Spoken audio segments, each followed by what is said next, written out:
Mis padres me tendieron una trampa, una boda forzada a mis 27 años. Había un extraño, un cura y un contrato. Nos avergüenzas, dijeron. Sonreí y les pedí mirar lo que registré ayer. Al ver su móvil, mi madre gritó de horror. Mi nombre es Isabela Vega. Tengo 27 años. Y el viernes pasado por la noche, mis padres me invitaron a cenar a casa, luego cerraron la puerta, me sentaron frente a un contrato matrimonial con un hombre que nunca había visto, y dijeron, esto pasa esta noche. Había un oficiante en una esquina de la sala. Mi padre estaba bloqueando la única salida. Mi madre me miró como se mira un problema que ya está resuelto. Con calma, con certeza, como algo terminado. ¿Y sabes qué? Tenía razón. Todo ya estaba decidido, solo que no de la manera que ella pensaba. No la cena, sino la llamada de la tía Denise. Debo decirte quién soy antes de todo esto. O quién era realmente, porque ahora parecen ser dos personas distintas. Vivo sola en un apartamento de una habitación a 20 minutos de Greyfield, Georgia. Trabajo como asistente administrativa en una clínica veterinaria. Pago mi alquiler a tiempo. No bebo, no fumo, no me quedo fuera después de las 10 a menos que esté viendo una maratón de series en el sofá con mi gato. Bajo todas las medidas que me importan, mi vida es tranquila y está bien. Pero para mi madre, Lorena Vega, lo tranquilo y lo bien es solo otra palabra para fracaso. Llama al menos 3 veces por semana, no para preguntar cómo estoy, sino para controlar. ¿Dónde estuve el sábado? ¿Con quién estuve?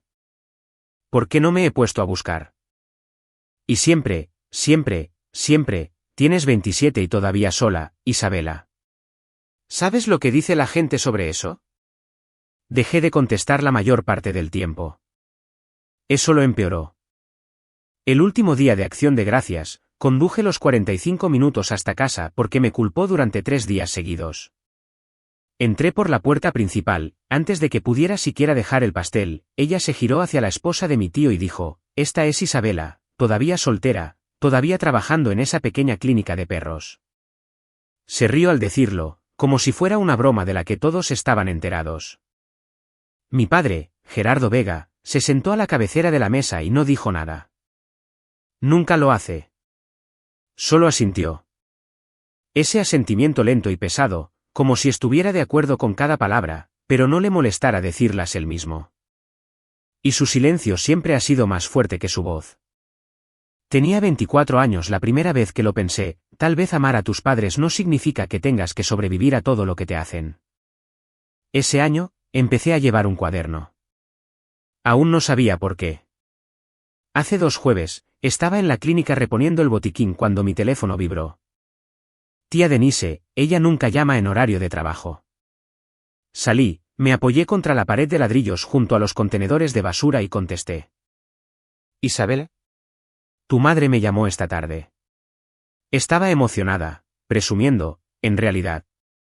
Dijo que mañana por la noche, viernes, darán una cena en casa. Dijo que se encargarían de la situación de Isabela. Hay un hombre, se llama Mateo Paredes. Tiene 38 años. Hay un oficiante y hay un contrato. Dije su nombre 3 veces antes de creerle. Denise. Denise. Denise. ¿Qué quieres decir con un contrato? Un contrato matrimonial, cariño. Previamente firmado por tu madre y tu padre. Me dijo que la familia de Mateo es dueña de tierras más allá de la Ruta 12 y que tu papá les debe dinero. Quería que fuera a presenciar cómo mi sobrina finalmente hacía lo correcto. Denise hizo una pausa. Le dije que estaba ocupada, pero no te dejaré entrar a esa casa a ciegas. Me quedé en mi coche en el estacionamiento durante mucho tiempo. Después de colgar, mis manos temblaban sobre el volante. No por miedo, exactamente, sino por la sensación de que algo encajaba en su lugar. Todos esos años de llamadas, culpa y silencio de repente tomaban una forma que podía ver. Denise dijo una cosa más antes de colgar. Tranquila, firme, como si la hubiera estado guardando. No les debes tu vida, Isabela. Tenía 24 horas, y esta vez no iba a ser buena. En el camino a casa esa noche, repasé todos los escenarios que pude imaginar. Si no me presento, mamá llama a todos los parientes en un radio de 80 kilómetros y les dice que he abandonado a la familia. Les dirá a las mujeres de su grupo de caminata que estoy inestable. Rehará la historia hasta que yo sea la villana. Y en Greyfield, una vez que eres la villana, te quedas siendo la villana. Un pueblo pequeño tiene una memoria larga y una capacidad de atención corta para el contexto. Si me presento y me niego, papá bloquea la puerta. Y lo sé porque ya lo ha hecho antes, no para una boda, sino hace 3 años cuando empaqué una maleta y les dije que me mudaba. Se paró en el umbral con los brazos cruzados y dijo 5 palabras: si sales, no vuelvas. Yo salí de todos modos, pero esa noche no había oficiante, ni un extraño con chaleco, ni un contrato con mi nombre. Si me presento y digo que sí, pierdo todo lo que he construido. El apartamento, el trabajo, los 3 años de aprender cómo suena el silencio cuando se elige, mi silencio no impuesto. Llegué a mi lugar de estacionamiento y me quedé sentada en la oscuridad por un rato. El motor hacía ruido. La televisión de un vecino parpadeaba azul a través de su ventana. Y entonces recordé algo. El cuaderno. 3 años de entradas, fechas, horas, palabras exactas, cada llamada donde mamá me decía que estaba avergonzando a la familia. Cada mensaje de papá que era solo un punto. Su forma de decir que lo había decepcionado sin escribirlo. Capturas de pantalla de mensajes de voz.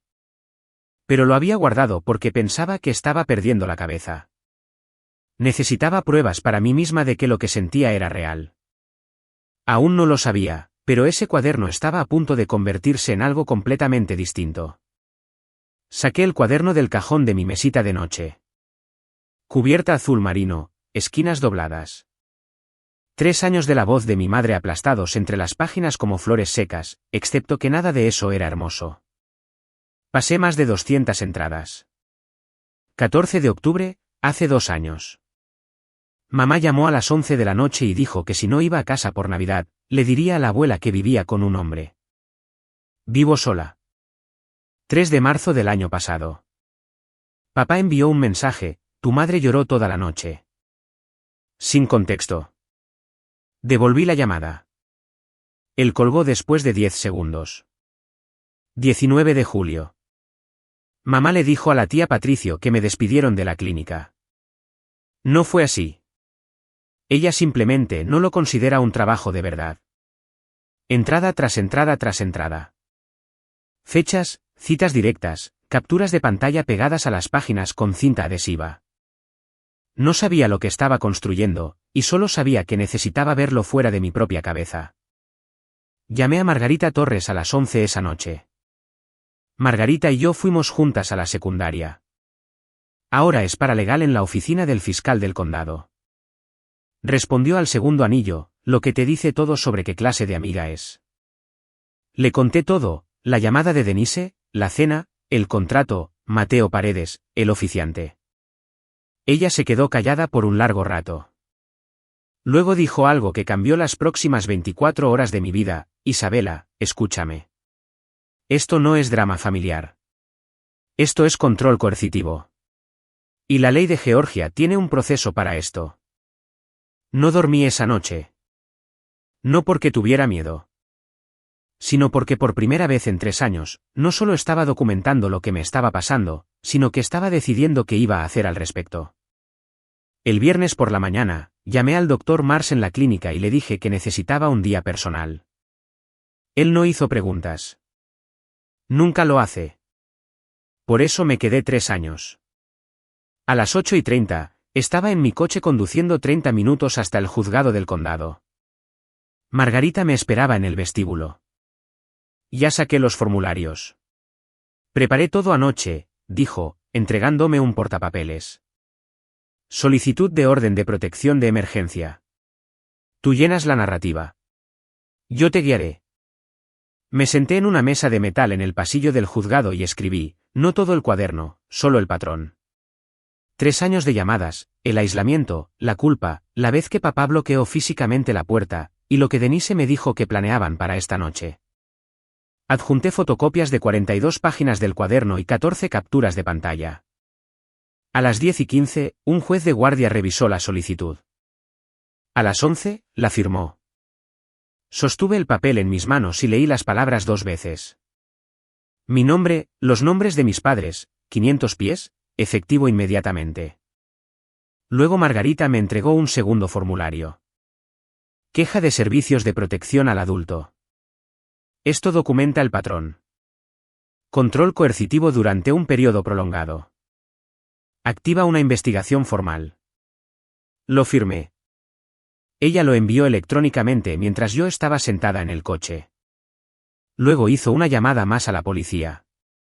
Les dio la dirección en Wagner Road, la casa de mis padres, y explicó que estaría allí esa noche, que una orden de protección estaba en vigor, y que podría necesitar asistencia. A las 6:45 de esa tarde, me detuve en la acera frente a la casa de mis padres. La luz del porche estaba encendida, el coche de mamá en el camino de entrada. Una camioneta negra que no reconocí estacionada detrás.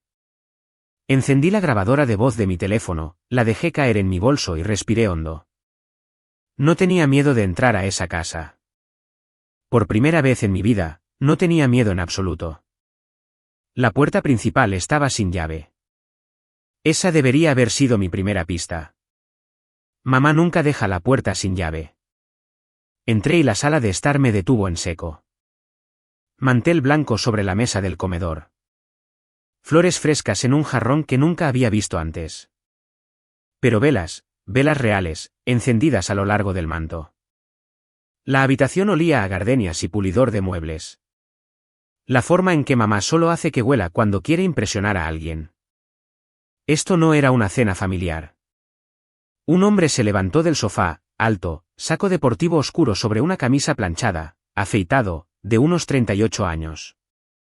Me miró y asintió una vez, lento, medido, como si ya hubiéramos acordado algo. Nunca lo había visto en mi vida.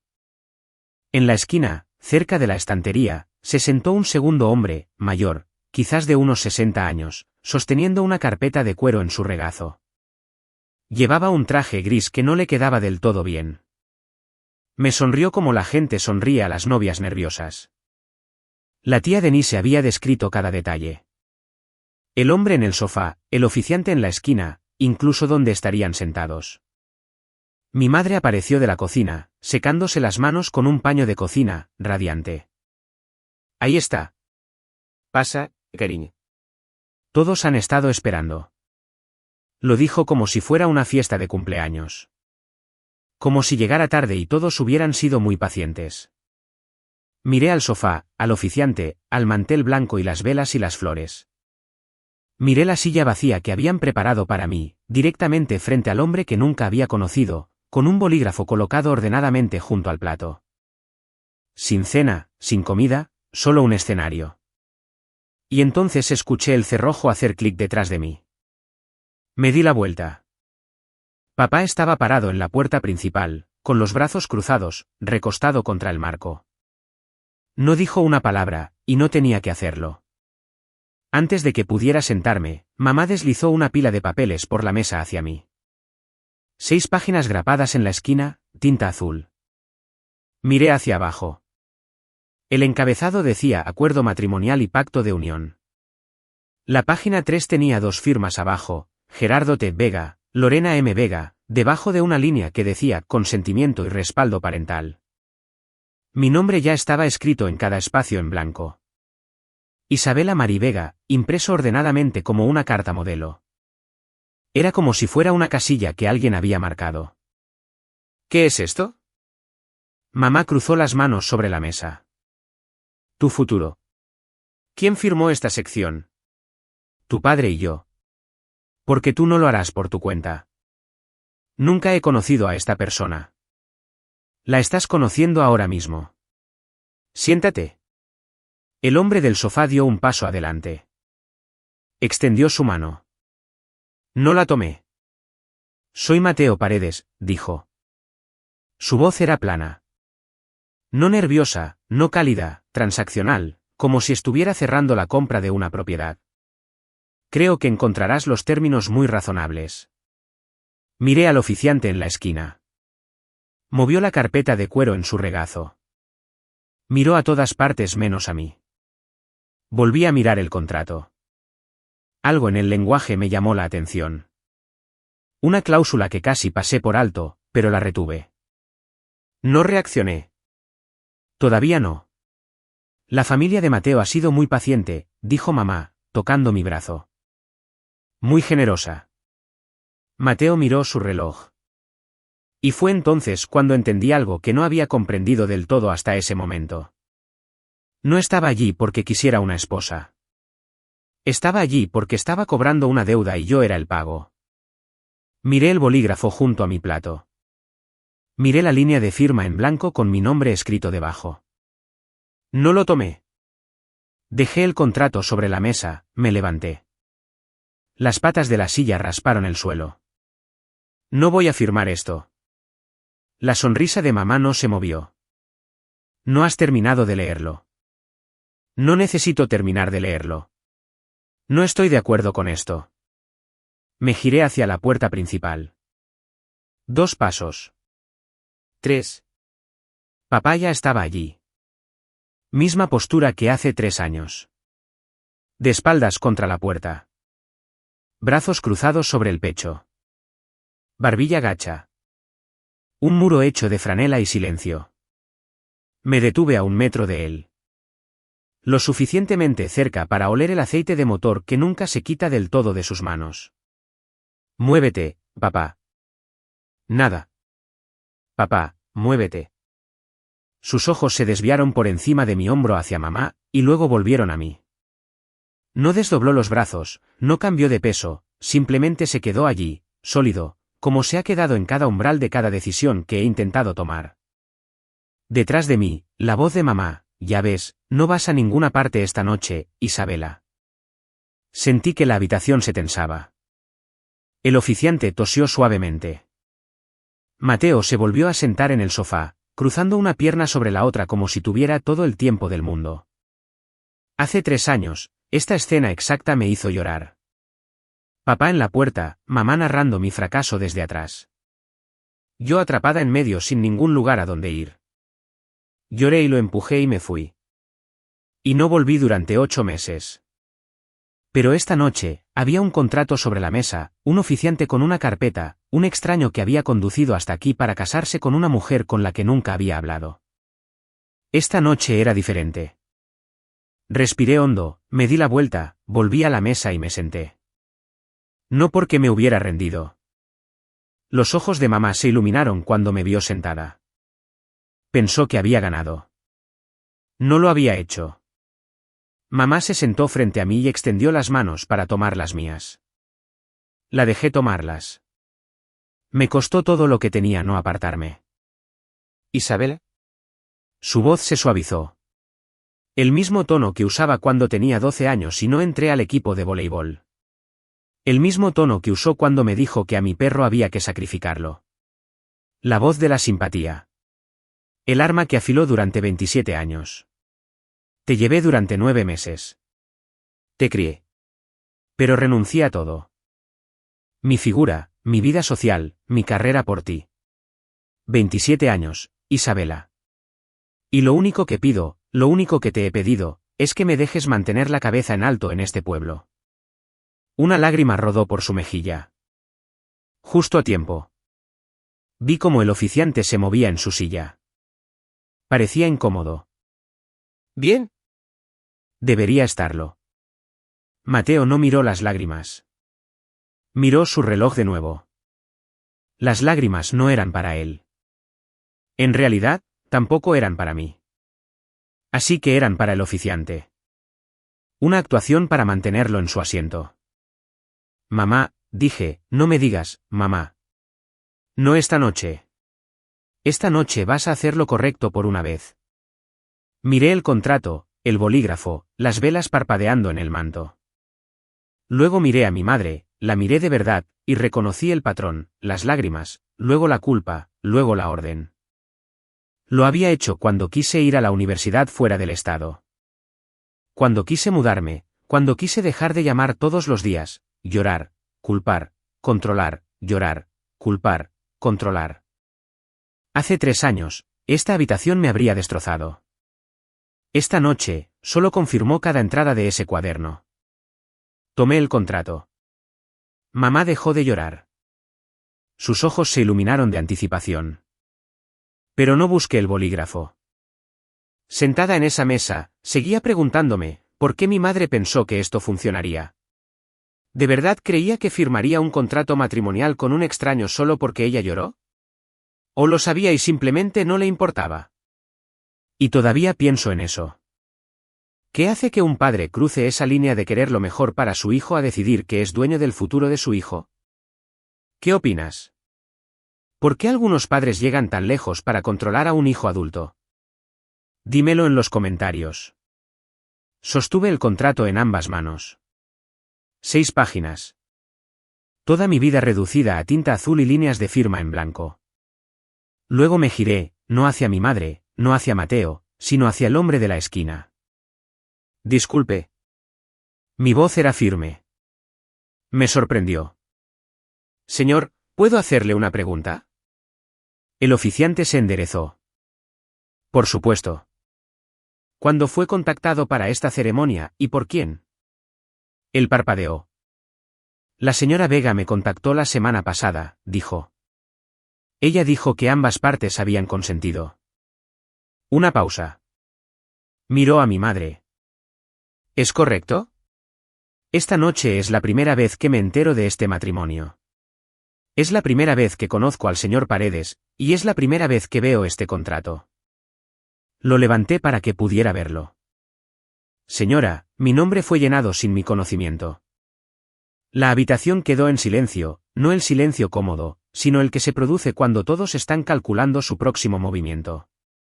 El oficiante, más tarde supe que se llamaba Daniel Kene, 62 años, licenciado por el condado, miró a mi madre. Su expresión había cambiado. La sonrisa educada había desaparecido. Señora Vega, usted me dijo que ambas partes.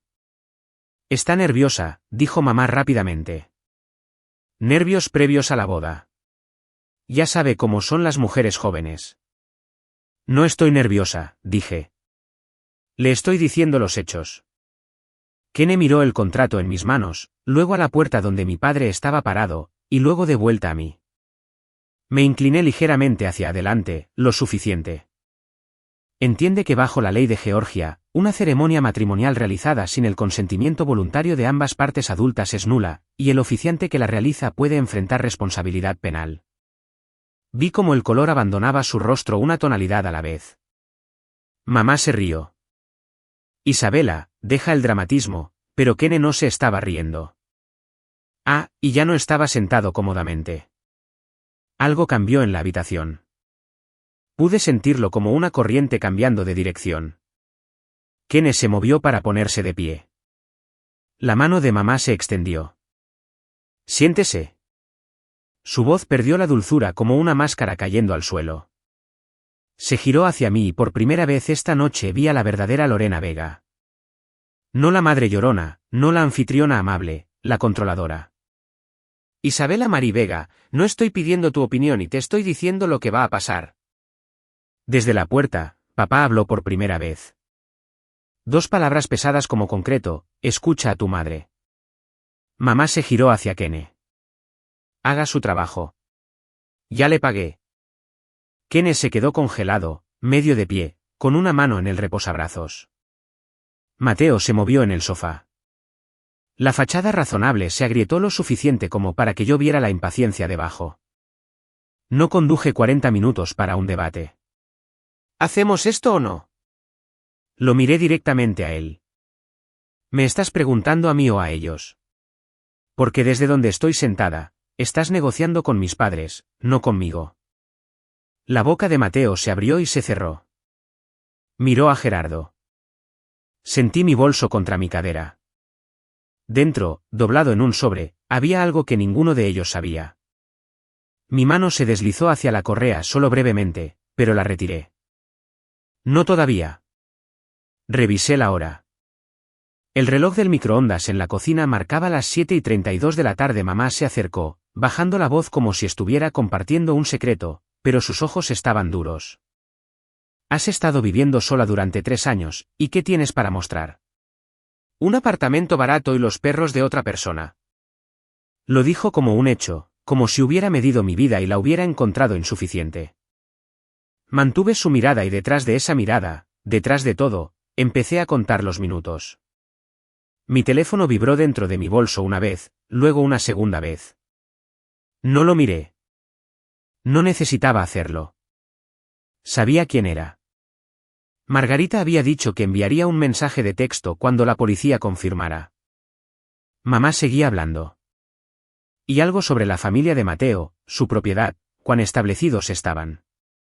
Escuché cada tercera palabra. El resto fue estática. Y a su madre, que Dios la tenga en su gloria, le habrías agradado mucho. Isabela. La voz de mamá se agudizó. ¿Estás escuchando? Cada palabra. Se inclinó sobre la mesa. Su perfume, esa vainilla pesada que ha usado desde que era niña, llenó el espacio entre nosotras. Tienes 2 opciones. O firmas este contrato o nunca más me vuelves a llamar mamá.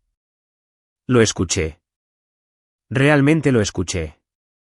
Y algo extraño sucedió. Me sentí más ligera, como si acabara de abrir una puerta que ella pretendía sellar. Me había dado permiso para irme. Miré alrededor de la habitación por última vez. Papá en la puerta, brazos todavía cruzados. Mamá, roja de cara, mandíbula apretada.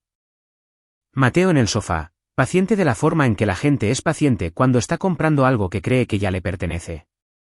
Kene en la esquina, pareciendo desear estar en cualquier otro lugar de la tierra bajo la mesa. Y saqué mi teléfono lo suficiente como para ver la pantalla. El mensaje de Margarita confirmando con la policía, envía la palabra cuando quieras. Escribí una palabra con el pulgar. Memoria muscular. Lo había practicado en el coche. Ahora volví a poner el teléfono en mi bolso, miré hacia arriba y sonreí. No la pequeña sonrisa apaciguadora que me habían entrenado para dar. No la sonrisa nerviosa que dice por favor, no te enojes. Una sonrisa real, tranquila, clara. La sonrisa de alguien que sabe exactamente lo que está a punto de suceder. Mamá lo notó, pero entrecerró los ojos. ¿Qué es gracioso? Nada es gracioso, mamá. Ni una sola cosa. Tomé el contrato de nuevo, lentamente, página por página. Ya que estamos todos aquí, dije. Déjenme compartir lo que encontré. Mamá se enderezó. Pensó que estaba cediendo. Abrí la página 2, sección 3, activos de la novia. Alguien había escrito el saldo de mi cuenta de ahorros, $7,412. Miré hacia arriba. Nunca he compartido ese número con nadie en esta habitación. Silencio. Página 4. Sección 7. Residencia matrimonial. La propiedad de los Paredes en la ruta 12. Sin alternativa listada. Sin opción de vivienda independiente. Mateo descruzó las piernas. Página 5. Sección 9. Leí lentamente, asegurándome de que cada palabra aterrizara. La novia acuerda renunciar a todo empleo independiente dentro de los 60 días posteriores a la fecha del matrimonio. Dejé la página. ¿Quieres que deje mi trabajo? El rostro de mamá era una máscara. La familia de Mateo no necesita que trabajes. Esto no se trata de lo que necesita la familia de Mateo, se trata de quitarme mis ingresos para que no pueda irme. Miré a Kene. Su carpeta de cuero estaba cerrada ahora. Sus manos estaban cruzadas sobre ella. Me estaba mirando como se mira un accidente automovilístico. Incapaz de mirar hacia otro lado, me volví hacia Mateo. ¿Escribiste esto tú o mi madre? La mandíbula de Mateo se apretó. Los términos son estándar. ¿Estándar para qué exactamente? Ninguna respuesta. Me volví hacia mi madre. Listaste el saldo de mi banco. Negociaste mi residencia. Pero escribiste una cláusula que elimina mi capacidad de ganar dinero. Y la firmaste antes de que yo supiera que existía. Dejé el contrato sobre la mesa, centrado justo en medio, como una prueba. Esto no es un matrimonio, mamá. Esto es una venta. La palabra quedó suspendida en el aire entre nosotras como un fósforo encendido. Me volví hacia mi padre. No se había movido de la puerta. No había hablado más de 2 palabras en toda la noche. Papá, ¿cuánto le debes a los Paredes? Su barbilla se levantó ligeramente. Sí, eso no es asunto tuyo. Es directamente mi asunto porque soy como planean pagarlo. La habitación quedó completamente quieta. Incluso las velas parecían dejar de parpadear. Mateo miró a Gerardo. Gerardo miró al suelo. La mano de mamá golpeó la mesa. No te atrevas a acusar a tu padre. 40,000 dólares. Dije con calma. La tía Denise me lo dijo. Un préstamo de tierras que salió mal la primavera pasada. Y en lugar de vender algo o llegar a un plan de pagos, decidiste venderme a mí. Los brazos de Gerardo cayeron a sus costados. La primera vez en toda la noche. La compostura de Mateo finalmente se rompió. Se levantó del sofá. No creo que esa sea una caracterización precisa. Entonces corrígeme. Él no lo hizo. Kenne se levantó de su silla, ambas manos agarrando la carpeta. Creo que necesito reevaluar la situación aquí. Siéntese. La voz de mamá se quebró, aguda y cortante, el tipo de sonido que se transmite a través de las paredes. Le pagué. Va. Señor, Kenne levantó una mano. Si esto no es una unión voluntaria, no puedo proceder. No procederé. Se movió hacia la puerta, pero Gerardo seguía allí, ya no bloqueándola con propósito, sino bloqueándola por hábito, por su tamaño, por la pura inercia de un hombre que no sabe cómo apartarse. Nadie se va todavía, dijo Gerardo. No fuerte, casi cansado. Kenne se detuvo, miró la puerta, miró a Gerardo, miró a mí, y vi cómo se registraba en su rostro, la realización de que él también estaba atrapado. Ah, Denise, siseó mamá bajo su aliento. Me ocuparé de ella. Kenne dio un paso más hacia la puerta. Señor Vega, necesito irme. Cuando esté hecho, señor, estará hecho. No voy a realizar esta ceremonia. Gerardo no se movió. Llenaba ese umbral como siempre lo ha hecho, no con rabia, sino con masa. Un hombre que cree que quedarse quieto es lo mismo que tener la razón. Miré la escena desde fuera de mí misma por un momento. 4 adultos y un hombre bloqueando una puerta.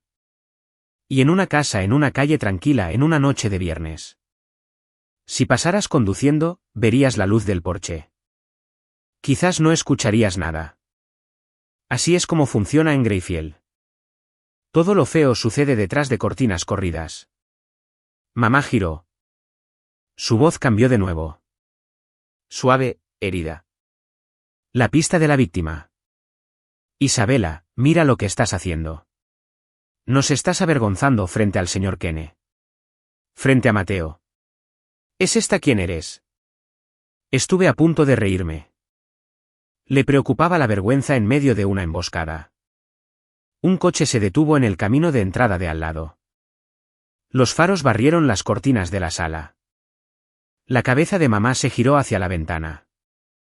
Cierra las persianas, Gerardo. Cruzó la habitación y tiró de la cuerda. Las persianas hicieron ruido al cerrarse. Luego volvió a la puerta. Revisé el reloj del microondas de nuevo. 7:48 de la tarde, papá, dije, estás impidiendo físicamente que 4 personas salgan de esta casa. ¿Sabes cómo se llama eso? No respondió. Es detención ilegal. En Georgia, es un delito menor. A menos que involucre una amenaza de violencia, entonces es un delito grave. Las manos de papá colgaban a sus costados y ahora se habían cerrado en puños. No para golpear a nadie. Conozco a mi padre. Era la única forma en que sabía cómo mantenerse cuerdo. En algún lugar afuera, muy débilmente, creí escuchar una sirena, pero aún no estaba segura. Dejé el contrato sobre la mesa, centrado ordenadamente entre las flores y el lugar vacío sin encender. Luego me levanté lentamente. La silla apenas hizo ruido, y miré a mi madre. Miré a mi padre. Miré a Mateo Paredes, quien había conducido 40 minutos para comprar una mujer con la deuda de otra persona. Y sonreí. No una mueca, no una sonrisa forzada. El tipo de sonrisa que aparece cuando cada pieza finalmente se asienta en su lugar y ves todo el tablero. Mamá, papá. Mi voz era tan firme que no parecía la mía. Realmente deberían haber leído lo que presenté ayer. 3 segundos de silencio. Los 3 segundos más largos que esa sala de estar había sostenido. Ah, ¿qué presentaste? La voz de mamá era delgada. Abrí mi bolso, saqué 2 sobres, color crema, nítidos. Coloqué el primero en la mesa. Esta es una orden de protección de emergencia firmada esta mañana por un juez en el juzgado del condado. Prohíbe a ambos contactarme o acercarse a mí a menos de 500 pies. Efectivo inmediatamente. Coloqué el segundo sobre a su lado. Y esta es una queja formal presentada ante los servicios de protección al adulto que documenta un patrón de control coercitivo durante 1 año, manipulación emocional y aislamiento. Los dejé justo al lado del contrato matrimonial. 3 documentos sobre un mantel blanco. 2 de ellos, 2 míos. La habitación no respiró. Entonces el teléfono de mamá vibró en el mostrador de la cocina. Una notificación del sistema judicial del condado. Luego el teléfono de papá en su bolsillo trasero vibró contra el marco de la puerta. Y desde afuera, ya no débil, ya no quizás, vino el sonido de una sirena. Acercándose, luego deteniéndose. Justo enfrente de la casa, mamá empezó a gritar. Mamá agarró su teléfono del mostrador. Sus manos temblaban tanto que tuvo que intentar su contraseña 2 veces. Miré su rostro mientras leía. La notificación del sistema judicial. Su nombre, mi nombre, el número de orden, los términos. Su boca se abrió, luego se cerró, luego se abrió de nuevo. ¿Qué es esto? ¿Qué hiciste? Papá sacó su teléfono de su bolsillo trasero. La misma notificación. La leyó como lee todo, lento, labios ligeramente moviéndose. Y vi algo que nunca había visto antes en el rostro de Gerardo Vega, miedo. Mateo Paredes ya estaba de pie. No he firmado nada. No soy parte de esto. Necesito irme. Por primera vez en toda la noche, la voz plana y transaccional tenía una grieta. Ya no estaba preocupado por la boda. Estaba preocupado por sí mismo. Kene vio su oportunidad. En el momento en que Gerardo se apartó de la puerta para revisar su teléfono, Kene se movió rápido para ser un hombre de 62 años, y tenía la puerta principal abierta y estaba fuera antes de que nadie pudiera reaccionar. Luces azules y rojas pulsaron a través de la puerta abierta, bañando el mantel blanco. Las flores, el contrato, el rostro de mi madre. Un coche patrulla estacionado en la acera, motor encendido. Pude escuchar la voz de Kene afuera, hablando rápido con alguien, luego pasos en el porche. Mamá me miró. No con ira. Todavía no. Eso vendría después. Ahora, era algo peor. Incredulidad. La expresión de alguien cuyo guión ha sido cambiado, que escribió cada línea de la obra y de repente no reconoce la escena. ¿Isabela?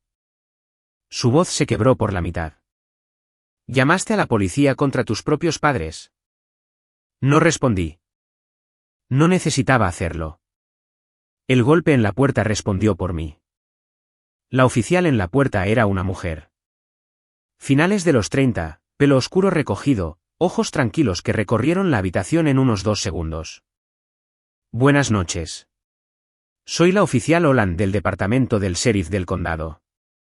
Recibimos notificación de que una orden de protección de emergencia está activa en esta dirección. No era ruidosa. No necesitaba serlo. Di un paso adelante. Soy Isabela Vega. Soy la peticionaria de la orden de protección. Fui invitada aquí bajo falsas pretensiones y se me impidió físicamente salir. Holland miró más allá de mí. El mantel, las velas, el contrato matrimonial, los 2 sobres. Sus ojos se movieron hacia Gerardo. Estoy de pie a 1 metro de la puerta abierta, brazos a los costados. Señor, ¿impidió que alguien saliera de esta residencia esta noche? Esta es mi casa, dijo Gerardo. Esa no es la pregunta que hice. La voz de Kene vino del porche detrás de ella. Rápido, urgente. Oficial, a mí también se me impidió salir. Soy un oficiante con licencia. Fui traído aquí bajo la representación de que ambas partes dieron su consentimiento. Claramente ese no es el caso. Olan asintió una vez. Entró cuando un segundo oficial apareció detrás de ella, más joven, quedándose cerca de la puerta. Señor y señora Vega, voy a necesitar hablar con cada uno de ustedes por separado. Señor, si puede salir con mi compañero. Gerardo miró a la oficial, luego a mamá, y luego por un largo momento a mí. Salió por la puerta principal sin decir una palabra. Sus pasos en el porche eran pesados, lentos. Era la primera vez en mi vida que veía a mi padre dejar un umbral porque alguien más se lo decía. Olan se giró hacia mí y su voz bajó, no a un susurro, sino a algo más suave. Calidez profesional. Estás a salvo ahora. ¿Hay algo más que necesites? Negué con la cabeza. Solo esto. Ser creída. En Greyfield, Georgia, un coche de policía en tu calle es un titular. Un coche de policía en tu camino de entrada con la luz todavía encendida es la portada. La señora Patterson de al lado ya estaba en su porche. Brazos cruzados sobre su bata de casa, teléfono en mano, sin siquiera fingir que no estaba mirando. Al otro lado de la calle, la luz delantera de los Delgados se encendió. Vi una cortina moverse en la casa de los Riley en la esquina. Mamá también lo vio. Estaba parada junto a la ventana de la sala, las persianas todavía medio abiertas desde que Kene se había abierto paso por la puerta. Las luces azules y rojas pintaban su rostro en colores alternos. Su mandíbula estaba tan apretada que podía ver los músculos de su cuello. ¿Estás feliz ahora? Se giró hacia mí, voz baja y venenosa. Has destruido esta familia. Toda la calle está mirando. No destruí nada, mamá. Solo dejé que la gente viera lo que estabas haciendo. Ella se estremeció. Un estremecimiento real, como si las palabras tuvieran peso. Afuera, el segundo oficial estaba hablando con Mateo, quien había intentado escabullirse por la puerta trasera. Lo vi a través de la ventana de la cocina, parado junto a su camioneta, brazos abiertos en un gesto de no me mires. Solo vine como invitado, escuché decir, echando a Gerardo debajo del autobús. 40 minutos de sociedad disueltos en 30 segundos de autopreservación. Olan estaba tomando notas en la mesa del comedor. Había puesto el contrato matrimonial en una bolsa de evidencia. Se sentó sobre el mantel blanco como un paciente en una camilla. Mamá susurró desde la ventana. No a mí. No a nadie realmente. Todo el mundo lo sabrá. Todo el pueblo. Sí, lo harán. Y por primera vez en tu vida, no podrás controlar la historia. Kene dio su declaración en el porche delantero bajo el resplandor amarillo de la luz que mi madre siempre deja encendida para parecer acogedora. Le entregó a Olan su teléfono mostrando la cadena de correos electrónicos de Lorena. Fecha, hora, confirmación de pago. Le había enviado $250 a través de una aplicación móvil. Línea de asunto, ceremonia del viernes, Vega/Paredes. Ella me dijo que ambas partes estaban ansiosas, dijo Kene. Su voz era inestable. Dijo que su hija estaba tímida pero feliz, que esto era una celebración familiar. Olan documentó todo. Marcas de tiempo de los correos electrónicos. El contrato matrimonial ahora sellado en plástico. La descripción física de Kene de la noche, quien se sentó donde, que se dijo. El momento en que intentó irse y fue detenido. Se giró hacia mí. Señorita Vega, tengo el número de la orden de protección registrado, sin embargo, sus padres serán notificados formalmente de que el contacto con usted está prohibido dentro de los términos de la orden. Le entregué una copia impresa del EPO de mi bolso, luego el número de caso de APS escrito en una nota adhesiva. Luego le hablé de la grabación de voz en mi teléfono. He estado grabando desde que entré. Olan hizo una pausa, me miró, no sorprendida exactamente, más bien recalibrando. Eso es admisible en Georgia. Estado de consentimiento de una parte. Asentí. Desde la entrada, el segundo oficial estaba tomando nota sobre Gerardo. Detención ilegal redactado en el acto. No un arresto, no esta noche, pero un registro formal, un rastro de papel. Kenneth se volvió hacia mí antes de irse. Sus ojos estaban rojos. Señorita Vega, no lo sabía. Lo lamento mucho. Le creo, dije. Caminó hacia su coche, encendió el motor, se alejó lentamente, como si intentara no hacer más ruido en una noche que ya había sido demasiado ruidosa. Y me quedé en el porche y vi desaparecer las luces traseras. Olan le dijo a Gerardo que sería citado por detención ilegal, un delito menor, no cárcel, no esta noche, pero un registro, un documento formal con su nombre y la fecha y una descripción de lo que hizo. Vi a mi padre escuchar esas palabras. No discutió, no levantó la voz. Simplemente se quedó allí en el césped delantero bajo el nogal que plantó el año en que nací y algo en su postura cambió. Los hombros anchos que habían llenado cada umbral de mi infancia parecían estrecharse. Los brazos que habían estado cruzados como armadura toda la noche colgaban sueltos, sin propósito. Me miró a través de la puerta principal abierta, no enojado, no suplicando, algo que nunca le había visto antes, confundido, como si mirara a alguien que no reconocía. Mantuve su mirada. No desvié la vista, no le di el pequeño asentimiento de disculpa que había esperado de mí durante 27 años. Luego me volví hacia adentro. Mamá estaba sentada en la mesa del comedor en la silla que me habían asignado para la ceremonia. Las velas se habían consumido, la cera había goteado sobre el mantel. Estaba mirando los dos sobres que había colocado allí, la orden de protección, la queja de APS, como si fueran algo vivo. Esto no ha terminado, Isabela. Contrataré a un abogado. Señora, la oficial Olan volvió a entrar. Le recomendaría encarecidamente que busque un abogado para usted. Mamá miró a Olan, luego a mí, luego a la silla vacía donde había estado sentado Mateo. APS se pondrá en contacto con ambos en un plazo de 5 días hábiles, añadió Olan, escribiendo algo en su bloc de notas. La investigación ya está abierta. Mamá abrió la boca, la cerró. Por primera vez en mi vida, Lorena Vega no tenía una línea preparada. El silencio fue el sonido más fuerte que jamás había escuchado en esa casa. Mateo Paredes fue liberado después de dar su declaración. Olan les dijo a mis padres lo mismo que al otro. Podría recibir una citación si la investigación continuaba. No respondió, no miró a nadie, simplemente se subió a su camioneta negra, encendió el motor, puso reversa, y retrocedió por el camino de entrada con la precisión de un hombre que quería borrar cada segundo que había pasado en Wagner Road. Me quedé en el porche y vi las luces traseras encogerse por la carretera hasta que desaparecieron más allá de la curva por el viejo silo de grano. Pero ese hombre condujo 40 minutos hasta esta casa, se sentó en ese sofá durante más de una hora, me miró a los ojos y dijo, creo que encontrarás los términos muy razonables. Sabía que nunca lo había visto antes. Sabía que yo no había consentido, y se quedó de todos modos. Esta noche, se va a casa con las manos vacías. No la esposa que había arreglado para cobrar, ni los $40,000 de influencia sobre mi padre, ni siquiera su dignidad, porque había tirado a Gerardo debajo del autobús en el momento en que las luces azules tocaron la entrada. Sin embargo, Kenneth ya se había ido. Ahora, Mateo, las únicas personas que quedaban eran mis padres, 2 oficiales y yo. Olan se acercó. Señorita Vega, es libre de irse cuando esté lista. La orden está en vigor.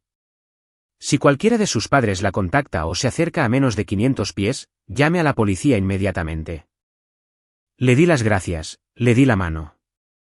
Uno de los oficiales, el más joven, murmuró algo a su compañero mientras se dirigía de nuevo al coche patrulla. Lo capté apenas. La primera vez que veo algo así en Greyfield. Recogí mi bolso de la mesa del comedor, pasé junto al mantel blanco, las velas derretidas, las sillas vacías. $40,000. Ese era el número que mis padres le pusieron a mi vida. Salí por la puerta principal en mis propios términos. El viaje a casa fue de 45 minutos de silencio. No encendí la radio. No llamé a Margarita. No llamé a Denise. Simplemente conduje. Ambas manos en el volante. Faros cortando la oscura extensión de la Ruta 9 donde las luces de la calle se apagan y solo estás tú y los pinos. Mis manos temblaban. No habían temblado en toda la noche. No cuando papá bloqueó la puerta. No cuando mamá lloró. No cuando saqué los sobres.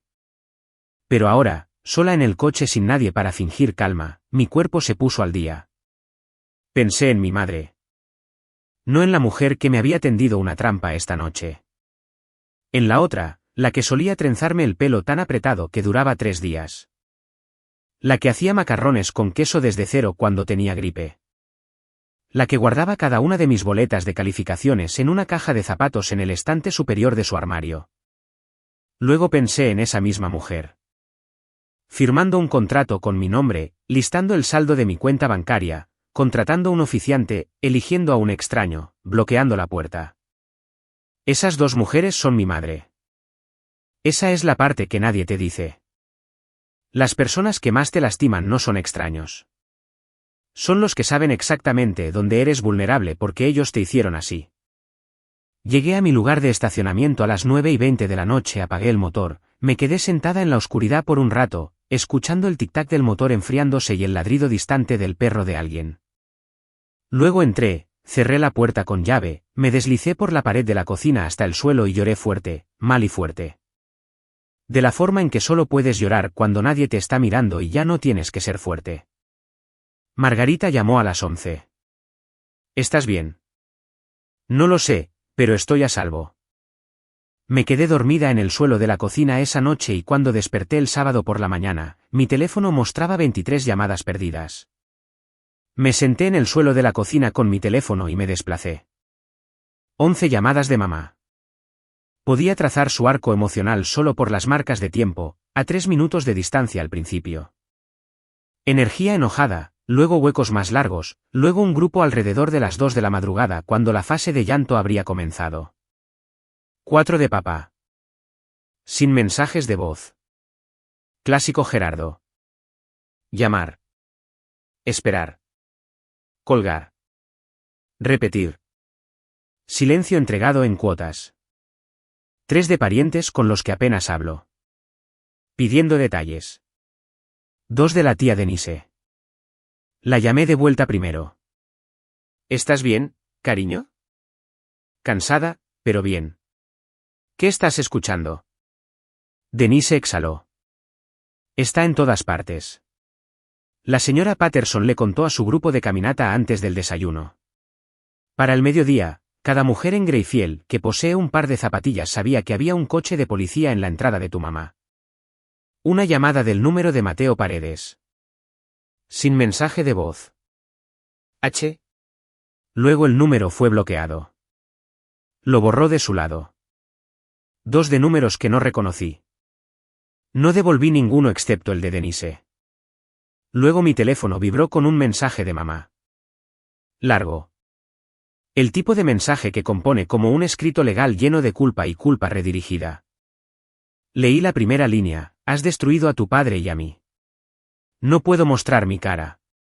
Espero que estés satisfecha. Hice una captura de pantalla, la añadí a la carpeta de evidencia en mi teléfono, la archivé como Margarita me enseñó. Fecha, hora, resumen del contenido. Era automático ahora. 3 años de práctica. Denise me dijo una cosa más antes de colgar. Tu madre llamó a tu tía Patricio esta mañana. Le dijo que has sido influenciada psicológicamente. Esa es la historia que va a seguir. No me sorprendió. Lorena Vega no pierde. Ella reescribe. Pero esta vez, había demasiados testigos.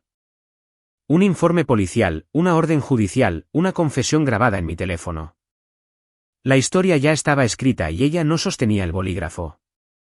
Pero la llamada de los servicios de protección al adulto llegó el miércoles siguiente. Una trabajadora social llamada Sandra Whitfield, profesional, cálida, minuciosa. Me dijo que habían abierto una investigación formal basada en mi queja y la documentación de respaldo.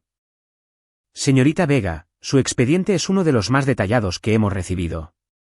La cronología, las capturas de pantalla, las declaraciones de testigos corroborantes, todo ayuda. Me preguntó si podía proporcionar el cuaderno original. Le dije que ya había presentado 42 páginas fotocopiadas con la solicitud de EPO, pero podía llevar el original a su oficina. Eso sería ideal. Me explicó el proceso. Entrevistas con mis padres, con vecinos, con cualquiera que haya enumerado como testigo del patrón. Gerardo y Lorena serían contactados por correo dentro de 5 días hábiles. ¿Qué pasa si no cooperan?, pregunté. La falta de cooperación se anota en el expediente, pero no detiene la investigación. Margarita me envió una actualización el mismo día. La citación por detención ilegal de Gerardo había sido procesada. Un delito menor formalmente registrado. Sin tiempo en la cárcel, pero ahora era parte de su expediente permanente, visible en cualquier futura verificación de antecedentes, cualquier futuro procedimiento legal que involucrara a la familia. Kene, el oficiante, había presentado voluntariamente una declaración por escrito a APS sin que se lo pidieran. Detalló todo. El correo electrónico de Lorena, el pago. El momento en que se dio cuenta de que yo no había consentido, el momento en que Gerardo bloqueó la puerta. Está cooperando plenamente. Margarita dijo que tiene miedo de perder su licencia. Y Mateo Paredes, silencio. Según Denise, le había dicho a su padre que el trato estaba cancelado. Sin explicación, sin lucha. Simplemente lo cerró. La deuda de $40,000 seguía ahí. Gerardo todavía les debía a los Paredes, pero la moneda con la que intentó pagarme estaba fuera de la mesa permanentemente. Mientras colgaba con Sandra Whitfield y me sentaba en mi mesa de la cocina por un largo tiempo, simplemente respirando. El sistema estaba funcionando, lentamente, imperfectamente, burocráticamente, pero funcionando. 2 semanas después de la cena, llegó una carta a mi apartamento, no de mis padres, sino de su abogado. Una solicitud formal para anular la orden de protección de emergencia, alegando que yo había exagerado gravemente un desacuerdo familiar rutinario. Se la envié a Margarita. Luego ella la leyó por teléfono en el tono que reserva para cosas que son legalmente débiles e insultantes a nivel personal. Esto es acoso, Isabela, y solo añadió otra prueba a tu expediente.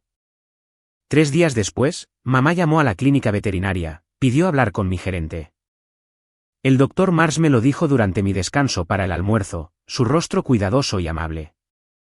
Tu madre llamó esta mañana y dijo, y estoy citando, mi hija es emocionalmente inestable y no se debe confiar en ella con responsabilidades. Se me cayó el estómago. El doctor Mars puso su mano en mi brazo. Le dije que eres una de las personas más confiables de mi personal, y le dije que si vuelve a llamar, lo documentaré como acoso laboral. Le di las gracias. No creo que supiera cuánto significaba eso. Lorena se estaba quedando sin palancas para tirar. El grupo de caminata había dejado de invitarla en silencio. La señora Patterson saludaba cortésmente, pero no se detenía. En la ferretería, las personas que solían charlar con ella sobre jardinería hacían charla ligera y seguían adelante. Greyfield es lo suficientemente pequeño como para que todos sepan y lo suficientemente educado como para que nadie lo diga a la cara. Luego llamó Gerardo. Una llamada corta. No sabía que llegaría tan lejos.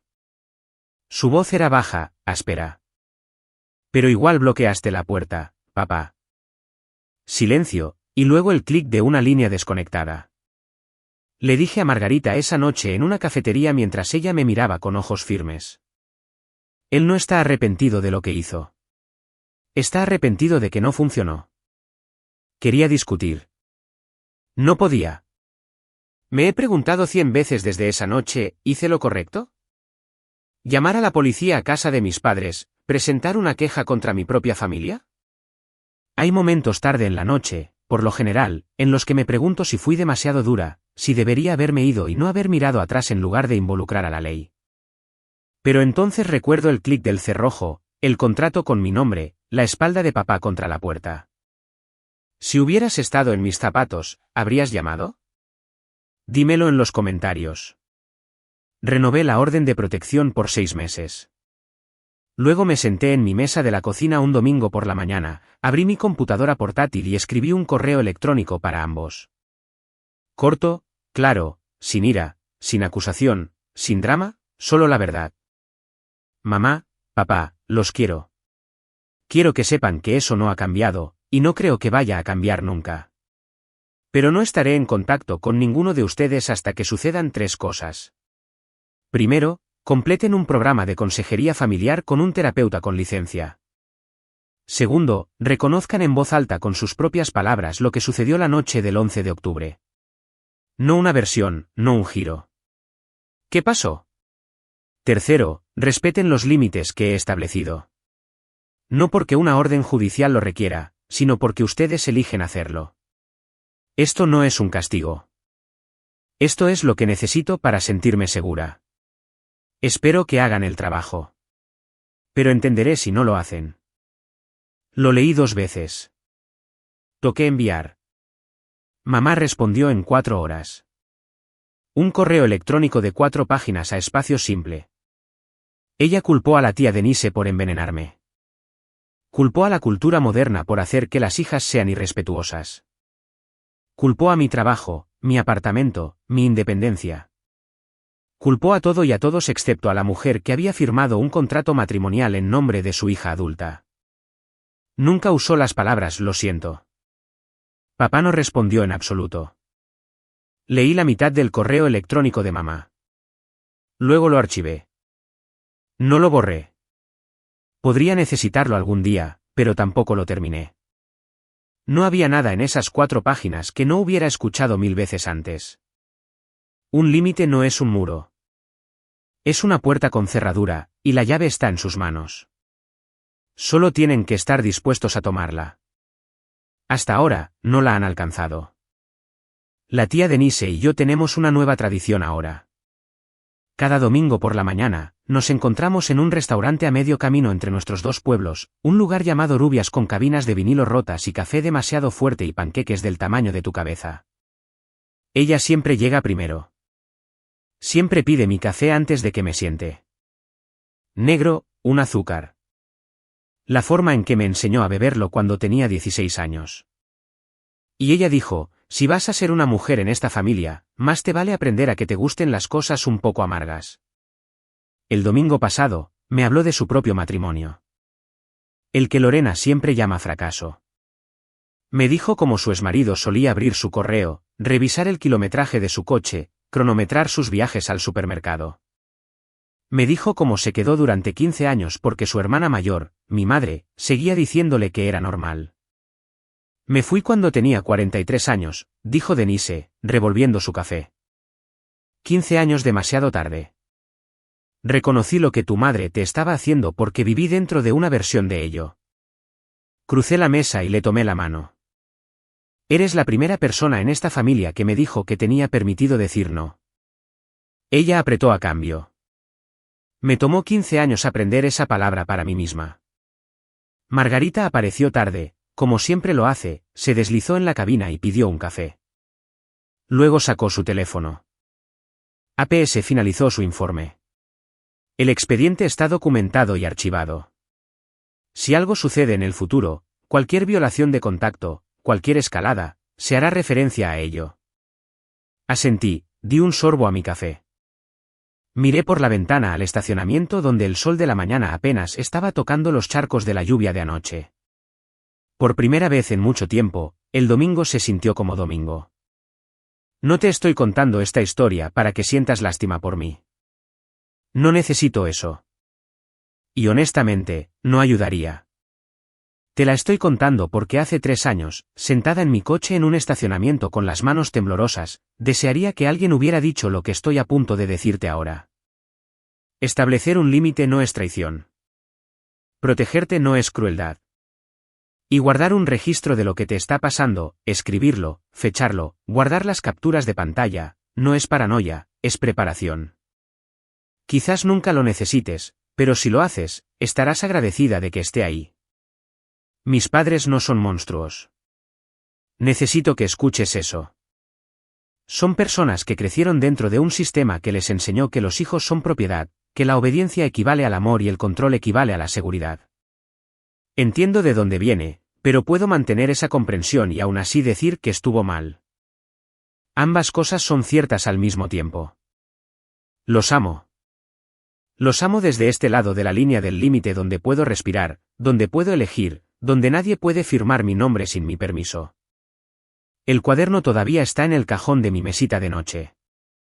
Ya no lo abro, pero sé que está ahí, y me recuerda cada día. No estaba loca. Nunca estuve loca. Mi nombre es Isabela Vega. Tengo 27 años. Y en una noche de viernes de octubre, por primera vez en mi vida, salí de la casa de mis padres. No porque me dijeran que me fuera, sino porque elegí irme. Esa es la diferencia. Eso lo es todo.